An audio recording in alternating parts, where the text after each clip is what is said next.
കാസർഗോഡ് മുതൽ തിരുവനന്തപുരത്ത് വരെ പരാതി വാങ്ങിക്കാൻ പുറപ്പെട്ടു എന്നാ പറയുന്നത്. ഇവിടെ നിന്നും പരാതി വാങ്ങിക്കാൻ പുറപ്പെട്ടു.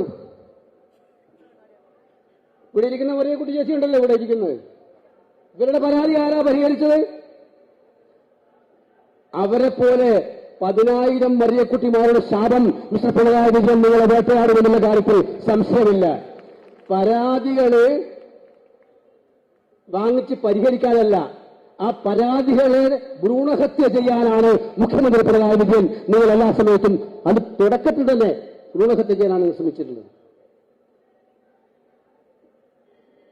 ഈ സ്നേഹിതന്മാരെ, ഞാൻ ദീർഘമായി പ്രസംഗിക്കുന്നില്ല, ഇവിടെ ഒരുപാട് പേരുണ്ട്. ഇത് കേവലം ഒരു രാഷ്ട്രീയ പരിപാടിയല്ല. വൈകാരിക തലങ്ങളിലേക്ക് നമ്മളെല്ലാം കൊണ്ടുപോകുന്ന അതിസങ്കടകരമായിട്ടുള്ള ഒരു സംഭവത്തിന്റെ പുറത്ത് നമ്മുടെ മനസ്സിലുള്ള ആത്മരോഷം പ്രതിഫലിക്കേണ്ട ഒരു മഹത്തരമായ പരിപാടിയാണ് ഈ പരിപാടി. ഇത് കോൺഗ്രസിന്റെ സാധാരണ പരിപാടിയല്ല. വാളയാറിൽ സംഭവിച്ചതെന്താണ് നമുക്കറിയാം. ഇന്ത്യയിലാകമാനം 1.5 ലക്ഷത്തോളം കുട്ടികളാണ് ഒരു വർഷം ആക്രമിച്ചുകൊണ്ടിരിക്കപ്പെടുന്നത്, പീഡിപ്പിക്കപ്പെട്ടുകൊണ്ടിരിക്കുന്നത്. പിഞ്ചു കുട്ടികൾ. 3% കൺവിക്ഷൻ റേറ്റ്, 3%. കുറ്റകൃത്യം ചെയ്യുന്നവരെല്ലാം സംരക്ഷിക്കപ്പെടുന്നതിന് വേണ്ടി പ്രോസിക്യൂഷൻ നടപടി സ്വീകരിക്കുന്ന അവസ്ഥയാണുള്ളത്. മോഡി ചെയ്യുന്നത് തന്നെ കേരളത്തിൽ ശ്രീ പിണറായി വിജയൻ. സ്ത്രീധനത്തിന്റെ പേരിൽ നടക്കുന്ന സംഭവം നമ്മൾ കണ്ടുകൊണ്ടിരിക്കല്ലേ കേരളത്തിൽ. സ്ത്രീധനത്തിന്റെ പേരിൽ നമ്മുടെ ഏറ്റവും അഭ്യസ്തവിദ്യര് താമസിക്കുന്ന നാടെന്ന് പറയുന്ന കേരളത്തിൽ നടക്കുന്ന കൊലപാതകങ്ങൾ.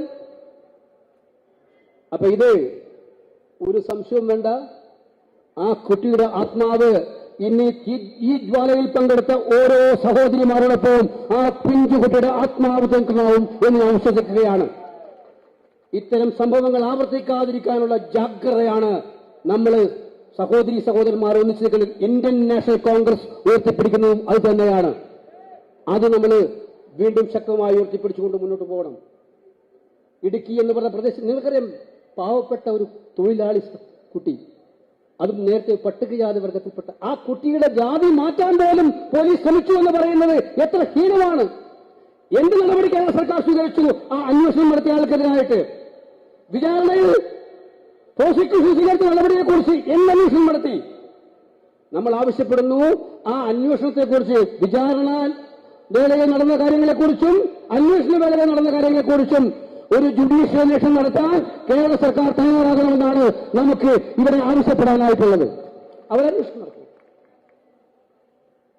ഇത് കേവലം നിസ്സാരമായി തേച്ചുമാച്ചുകളിൽ ഇപ്പൊ അപ്പീൽ കൊടുത്തിരിക്കുന്നു. ഈ അപ്പീലിൽ തന്നെയല്ല സ്ഥിതി. അപ്പീൽ ഒത്തുകളിയായിരിക്കും. അതിന്റെ തെളിവാണല്ലോ ഇന്നലെ ആ പാവപ്പെട്ട കുട്ടിയുടെ അച്ഛനെ ആക്രമിക്കാനുള്ള ധൈര്യം പ്രതികളുടെ ആൾക്കാർക്കുണ്ടായത്.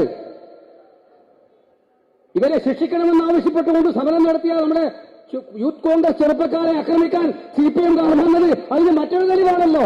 എത്രമാത്രം വലിയ സംരക്ഷണ കവചം വരും ദിവസങ്ങളിലും ഉണ്ടാകും എന്നുള്ള തെളിവാണ്.